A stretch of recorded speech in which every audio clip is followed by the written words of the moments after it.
बिस्मिल्लाहिर्रहमानिर्रहीम। अस्सलाम वालेकुम। अगर आप भी हमारी तरह चिकन का एक जैसा ही जायका खा खा के तंग आ चुके हैं तो अपने किचन में कुछ नया बनाइए, कुछ नए तरीके से, कुछ नए जायके के साथ चिकन बनाइए कि घर वाले उंगलियां चाटने पर मजबूर हो जाएं। जी हाँ, आज हम अपने किचन में बना रहे अफगानी चिकन करीमी कढ़ाई, आप कोरमा भी कह सकते हैं। बहुत ही ज़बरदस्त और शानदार रेसिपी है। वीडियो को स्किप मत कीजिएगा, एंड तक जरूर देखिएगा। रमज़ान मुबारक का बरकत महीना अनकरीब शुरू हुई होने वाला है।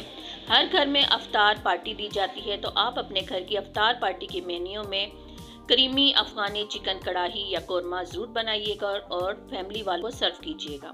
बिस्मिल्लाहिर्रहमानिर्रहीम। यहाँ पर हाफ केजी से थोड़ा ज़्यादा ही चिकन है, जिसे धोकर खुश कर लिया था हमने। 1 टीस्पून इसमें हमने नमक डाल दिया है, 1 टीस्पून हल्दी पाउडर, 2 टेबल स्पून हम इसमें दही डाल के इसे अच्छी तरह से मिक्स करके कम से कम 1 घंटे के लिए रख देंगे। साथ ही साथ 2 टेबल स्पून हमने इसमें कुकिंग ऑयल भी डाल दिया है। अच्छी तरह से मैरिनेट करेंगे और कवर करके इसे रख देंगे। मैरिनेट होने से ये होता है कि जो नमक और हल्दी है, इससे बहुत अच्छा जायका आ जाएगा हमारे अफगानी करीमी चिकन के अंदर। यहाँ पर इसे मैरिनेट करके हम रख देते हैं। दूसरी साइड पर भी हमने दही को मैरिनेट करना है। इसके लिए मैंने 2 कप फ्रेश दही ले लिया है, उसे अच्छी तरह से फेंट लिया है। उसके बाद इसमें हमने 3 अदद टमाटर का पेस्ट शामिल कर दिया है। साथ ही साथ नमक जाएगा हस्बे ज़रूरत। हल्दी पाउडर 1 टीस्पून इसमें डाल दी है हमने। साथ ही साथ इसमें हमने 1 टेबल स्पून हांडी मसाला डाल दिया है। 1.5 टेबल स्पून इसमें जाएगा धनिया पाउडर। साथ ही साथ हम इसमें डालेंगे 1/2 टेबल स्पून गरम मसाला पाउडर।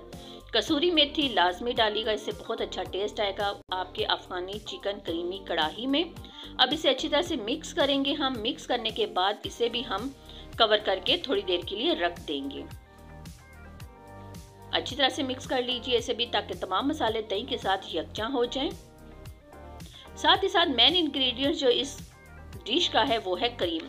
क्रीम अगर आपके पास घर पर ताज़ा क्रीम है तो आप वो डाल लीजिए, ऑप्शनल है, वरना आप मेरी तरह डब्बे की क्रीम का भी इस्तेमाल कर सकते हैं। वहाँ हमने दही को मैरिनेट होने के लिए रख दिया है। यहाँ पर चिकन को मैरिनेट किए हुए तकरीबन 2 घंटे हो चुके थे। ग्रिल पैन है हमारे पास, अगर आपके पास ये पैन नहीं है तो कोई इश्यू नहीं, कोई मसला नहीं, आप सिंपल पैन में भी इसको फ्राई कर सकती हैं, जब तक ये कच्चापन ना ख़त्म हो जाए इसका और इसकी रंगत बहुत ज़बरदस्त निखर कर आपके सामने ना आ जाए। यहाँ पर चिकन पक रहा है जी। एक कढ़ाई के अंदर हमने 1/2 कप कुकिंग ऑयल ले लिया है। 1 टेबल स्पून साबुत ज़ीरा इसमें जाएगा। साथ ही साथ इसमें जाएंगी जी हरी मिर्च 4 से 5 अदद, इनको कड़कड़ाने देंगे। जैसे ही हरी मिर्च और जो ज़ीरा हमने 1 टेबल स्पून डाला है कड़कड़ाने लग जाएगा, तो इसमें हम डालेंगे 1.5 table spoon ginger garlic paste. आप चाहें तो अलग अलग भी पेस्ट बना के डाल सकते हैं, लेकिन मैंने इनको इकट्ठा ही पेस्ट बनाकर रखा हुआ है, वो इसके अंदर डाल दिया है।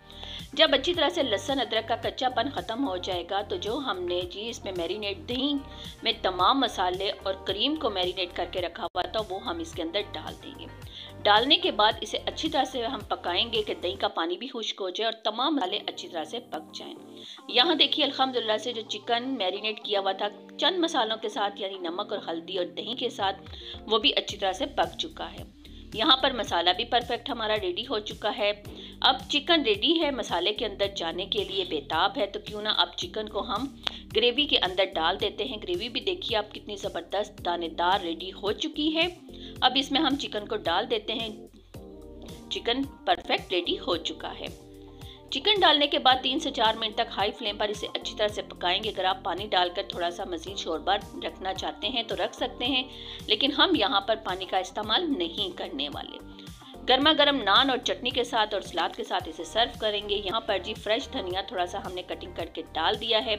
दानेदार अफगानी चिकन करीमी कढ़ाई हमारी रेडी हो चुकी है। इस रेसिपी को ज़रूर ट्राई कीजिएगा। ट्राई करने के साथ साथ माँ के अनमोल खाने में जो नए आने वाले हैं, सब्सक्राइब, लाइक, कमेंट ज़रूर किया करें। बेल आइकन के बटन को क्लिक करना हरगिज़ मत भूला करें। इस तरह से हर नए आने वाली वीडियो का नोटिफिकेशन सबसे पहले आप तक पहुँचेगा। इस रेसिपी को ज़रूर ट्राई कीजिएगा। ट्राई करने के बाद हमें अपने कमेंट से आगाह कीजिएगा और अपनी दुआ में याद रखिएगा।